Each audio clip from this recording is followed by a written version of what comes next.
রহস্য।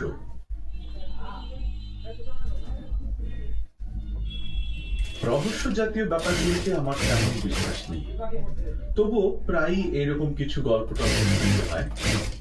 গত মাসে জিগাতলার এক ভদ্রলোক আমাকে বললেন তার ঘরে একটি তক্ষক আছে, তিনবার ডাকবে। আরে দূর, কি যে বলেন। ভদ্রলোক মুখ কালো করে উঠে গেলেন। 4 দিন পর তার সঙ্গে আবার দেখা। পৃথিবীটা এরকম, যার সঙ্গে দেখা হওয়া তার সঙ্গে দেখা হয় না, ভুল মানুষের সঙ্গে দেখা হয়। আমাকে দেখেই ভদ্রলোক গম্ভীর মুখে বললেন, আপনি কি দৈনিক বাংলার সালিশ হতে চেনেন? হ্যাঁ চিনি। তাকে বাসায় নিয়ে গেছিলাম। তিনি নিজের কাছে শুনেছেন, বলেছেন একটা নিউজ খবর। ওকে না নিজের কাছে শুনবেন, আমাকে শুনে রাখা কি হবে? ভাই ভাই, আপনারা ইউনিভার্সিটি টিচার, আপনাদের কথাটা আলাদা না।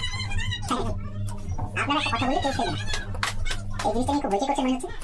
না হইচই কোথায়, অনেকে অবশ্যই শুনে গেছেন। বাংলাদেশ টিভির ক্যামেরাম্যান নাজমুল দেখেছেন? জি না, উনি এসেছিলেন, খুব ভালো। আপনি আসুন না। আচ্ছা ঠিক আছে, যাওয়া লাগে। উজ্জ্বল হচ্ছে। তিনি মুখ ভর্তি করে হাসলেন, টেনে টেনে বললেন, চলেন চা খাই। না, চা খাবো না। আরে ভাই, আসেন না, প্রফেসর মানুষ, আপনাদের সঙ্গে থাকাটা ভাগ্যের ব্যাপার।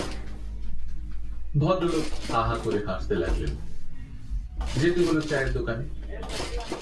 চায়ের সঙ্গে আর কিছু খাবেন? চপ? না। আরে ভাই, খান না।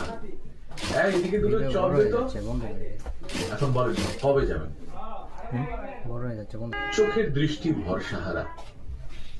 বয়স এখন হয়তো 30 হয়নি, কিন্তু বুড়োটা দেখায়। বিচিত্র চরিত্র। মাসখানেক তার সঙ্গে আমার দেখা হলো না।